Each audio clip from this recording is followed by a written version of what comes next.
ঐক্যবদ্ধ করতে হবে। আপনারা যারা ঘোরাফেরা করছেন আপনারা বসেন।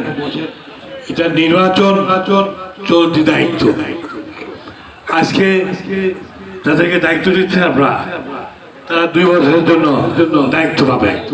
এরপর আবার 2 বছর পরে আবার দায়িত্ব হবে।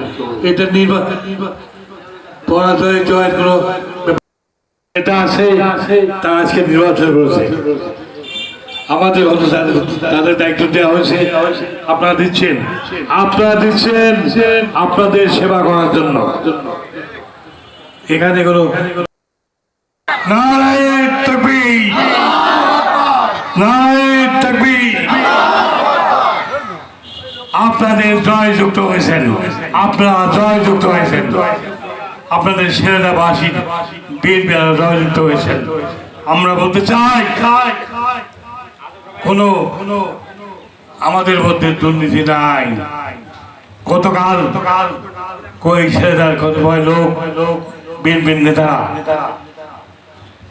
তারা সাংবাদিক সম্মেলন করে আমাদের বিরুদ্ধে বিভিন্ন কথা রচনা করেছেন।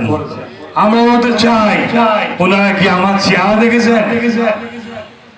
নির্বাচন করেছে নির্বাচন কমিশনার, আমার চেহারাও দেখতে পারেন নাই। এই সব মুসলমানরা তারা কি করে এত মিথ্যা কথা বলে? উনি আমার আত্মীয় না, উনি বলো আমার সঙ্গে তার পরিচয় কয়েকদিনের মাত্র। আমার বলতে কি আমরা কি এখানে দায়িত্ব পেয়েছি দল থেকে, সে দায়িত্ব পালন করছি নিজের পকেটের পয়সা। কেউ কি 1 কাপ চা খাওয়াতে পারে নাকি? জিজ্ঞেস করে দেখেন। আমরা আর 2টি ইউনিয়ন আছে, সততার সঙ্গে আমরা কাজ করে যাব। আপনারা আমাদের জন্য দোয়া করবেন। আমরা যেন এই দলের জন্য এমন একটা কাজ করতে চাচ্ছি, কমিটি করি না, আমরা চলতি দায়িত্ব পাইছি, সেই দায়িত্ব পালন করছি।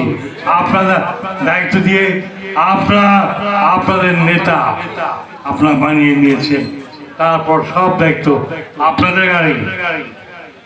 আপনারা সজাগ থাকবেন এই দলের মধ্যে যেন কোনো বিভেদ হয়, কোনো চাঁদাবাজ, টেন্ডারবাজ, বালু চর দখল, জমি দখল, কোন অপ্রীতিকর কার্যকলাপ চলবে না। আমরা বরদাস্ত করবো না দল থেকে তাকে বের করে দেওয়ার জন্য। পরিষ্কার মেসেজ আমার নয়, তারেক রহমানের কথা।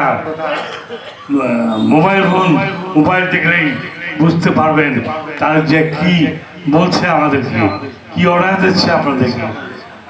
আপনারা আজকে এই নির্বাচনকে সাফল্যমণ্ডিত করার জন্য আপনাদের সবাইকে ধন্যবাদ। আমার প্রাণপ্রিয় সংগঠন বিএনপির পক্ষ থেকে আপনাদের কাছে কৃতজ্ঞ। সবাই ভালো থাকবেন। সবাইকে বিএনপির পক্ষ থেকে আজকে যারা দায়িত্ব পেয়েছেন আপনাদের শুভেচ্ছা জানিয়ে আমার বক্তব্য আমি শেষ করছি। আল্লাহ হাফেজ। বাংলাদেশ জিন্দাবাদ।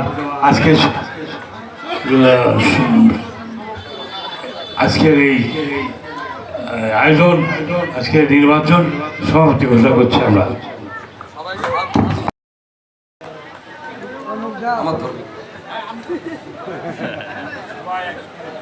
অবশ্যই